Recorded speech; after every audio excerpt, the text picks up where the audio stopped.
तो यहाँ पे कॉम्प्रिहेंशन आप देख सकते हो, इसमें एफ एक्स और जी एक्स दो डिफरेंशिएबल फंक्शंस हैं और उनमें कुछ ऐसा रिलेशन गिवन है। ठीक है, आप ऑप्शंस को अगर ध्यान से देखें तो दोनों ऑप्शन को देख के ये भी लगता है कि एफ एक्स और जी एक्स भी हमें निकाल लेना चाहिए, क्योंकि एफ एक्स और जी एक्स अगर हमने निकाल लिया तो पहला वाला पार्ट अपने आप हो जाएगा। तो बेस्ट अप्रोच क्या होगा, मैं एफ एक्स और जी एक्स का कैलकुलेशन करूँ।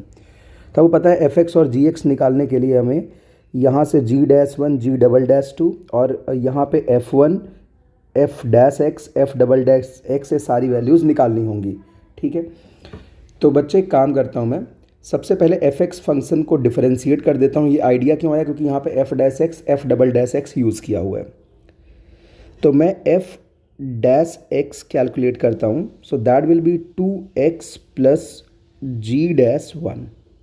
सपोज ये फर्स्ट इक्वेशन है, इसको एक और बार मैं डिफरेंशिएट कर देता हूँ तो एफ डबल डैश एक्स की वैल्यू होगी 2। ये अपने पास दूसरा रिलेशन है। ठीक है,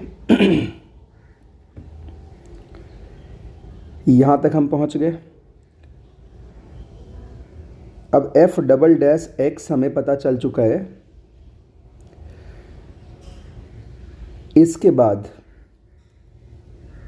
मैं यहाँ पे g को डिफरेंशिएट करता हूँ तो g डैश एक्स होगा 2x f1 plus x f double dash X plus f dash X plus f triple dash x. From here you can see कि f ट्रिपल डैश एक्स जो होगा that will B 0। तो इसकी value 0 कर देते हैं, यानी g डैश एक्स हमें मिल चुका है। g dash X that is 2x f1 plus x f double dash X plus f dash X. मैं लगे हाथ जी डबल डैश एक्स भी कैलकुलेट कर लेता हूँ कि जी डबल डैश टू भी यूज़ कर रखा है। तो G double dash X that will be 2f1 plus x f triple dash X plus f double dash X और यहाँ भी f डबल डैश एक्स आ जाएगा, जिसमें मुझे ये पता है f ट्रिपल डैश एक्स की वैल्यू 0 है, यानी g डबल डैश एक्स मेरे पास आ गया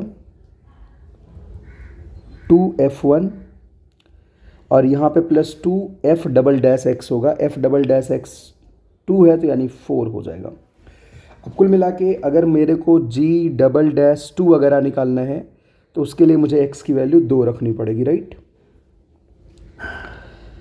खैर, तो g डबल डैश 2 की वैल्यू एक एक करके कैलकुलेट करते हैं। g डबल डैश 2 की वैल्यू निकालने के लिए we have to find f of 1।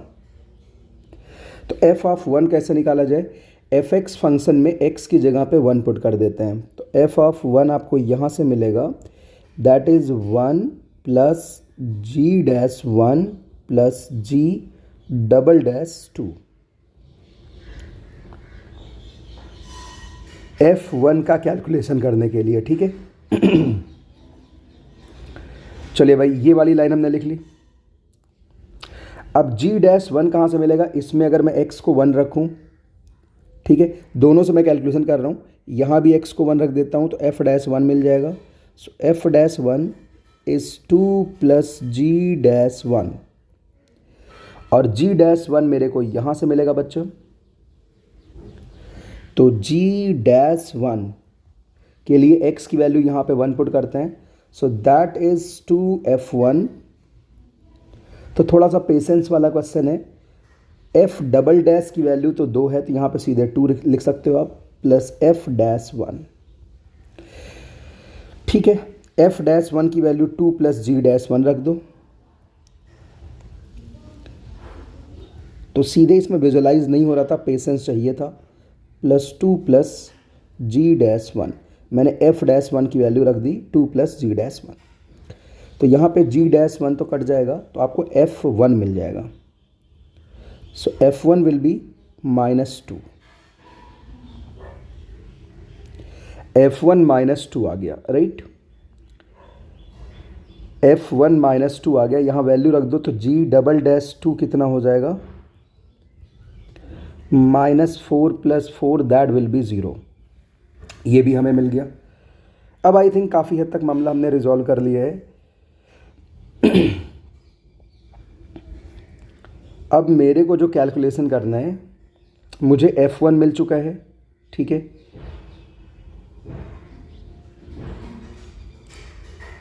मुझे F1 की वैल्यू मिल चुकी है -2 के बराबर, और मुझे G'(2) भी मिल चुका है, तो यहाँ से G'1 मिल जाएगा।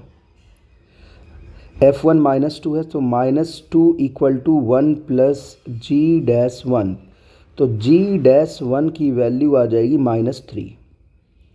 मुझे G'1 भी मिल गया, G'1 मिल गया -3, तो यहाँ से मुझे F'1 मिल जाएगा,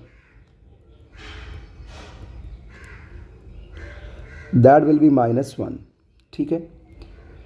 F'1 भी मिल गया। अब देखिए भाई, यहाँ पे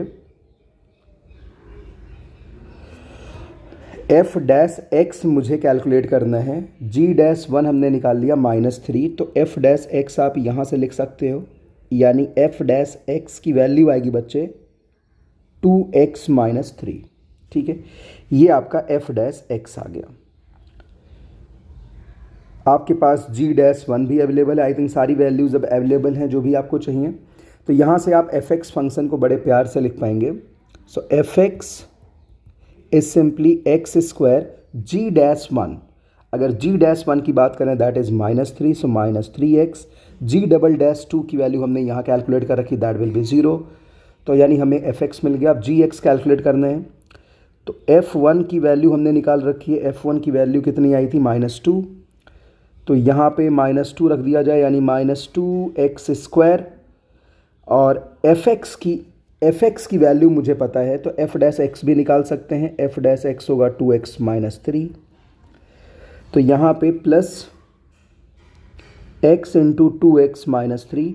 f'(x) की वैल्यू कितनी है, 2, तो +2। इसको ज़रा सिंप्लीफाई करते हैं, यहाँ से gx आ जाएगा। सो gx की वैल्यू आएगी -3x + 2, राइट। अब आपसे क्या क्या पूछा है, आपसे पूछा F1 + G-1। तो अगर आप F1 की वैल्यू निकालेंगे, यहाँ पे 1 रख दीजिए बच्चे, तो F1 विल बी -2, और G-1 आप यहाँ से कैलकुलेट करेंगे +5, यानी वैल्यू कितनी आएगी, 3। अगर हमने कोई कैलकुलेशन ग्लिच नहीं करी है, so answer will be D, right. चलिए, number of integers in domain of -fx/gx + √3 - x। तो बच्चे fx आपने कैलकुलेट कर रखा है, fx x² - 3x है। तो यहाँ पे कैपिटल Fx जो फंक्शन लिखा हुआ है उसको आप ऐसा लिख लीजिए, माइनस आपने स्मॉल fx निकाल लिया है, that is x² - 3x, x² - 3x upon में बच्चे क्या आएगा, -3x + 2, और प्लस स्क्वायर रूट में क्या लिखा हुआ है, 3 - x। तो फंक्शन का डोमेन निकालना है, तो यानी यहाँ से आप इंडिविजुअल फंक्शन का डोमेन निकाल लीजिए। इसमें क्रिटिकल पॉइंट्स क्या हैं, 0, 3 एंड 2/3, 0, 3 एंड 2/3। और आप फाइनली अगर इसको सॉल्व करते हो तो यहाँ पॉजिटिव, यहाँ नेगेटिव, यहाँ पॉजिटिव, यहाँ नेगेटिव, आपका x 3 से छोटा होना चाहिए। जो भी x आप कंसिडर कर रहे हो 3 से छोटा होना चाहिए, और आपको पॉजिटिव वाला रीज़न ही लेना है, ठीक है। तो एक इंटीजर तो आपको ये 3 मिल जाएगा इंक्लूडेड, और दूसरा आपको मिल जाएगा 0। तो आई थिंक 2 ही इंटीजर आ पाएंगे, पॉजिटिव रीज़न लेना है, ठीक है। तो 3 तो इंक्लूड कर ही सकते हैं आप यहाँ पे, और इधर 2/3 से 0 में एक भी आपको इंटीजर नहीं मिल रहा है, तो यानी C will be right answer, ठीक है। तो ये काफ़ी अच्छा सवाल है, थोड़ा सा कैलकुलेटिव है, पेशेंस चाहिए था इसमें।